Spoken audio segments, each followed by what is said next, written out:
សួស្តីអ្នកគ្នាថ្ងៃនេះខ្ញុំបង្ហាញអ្នកគ្នាពីរបៀបធ្វើ crocking យើងចូលរូបភាពមកយើងរើសរូបភាព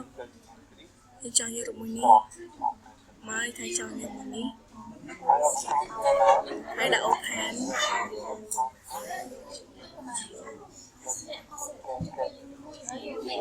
យើងចេញនេះហើយយើងចេញសញ្ញាមួយនេះមកជា crocking ទី1ហើយយើងចង់មកចង់ដាក់ចា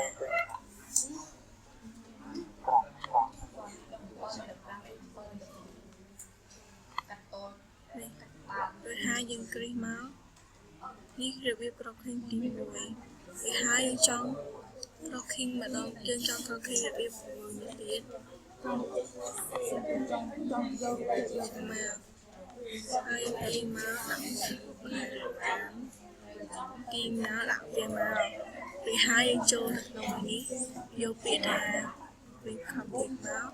ហើយនេះលេងជាឲ្យយើងចឹងហើយចានេះខ្ញុំមានតែហ្នឹងឯងសូមអរគុណជម្រាបលា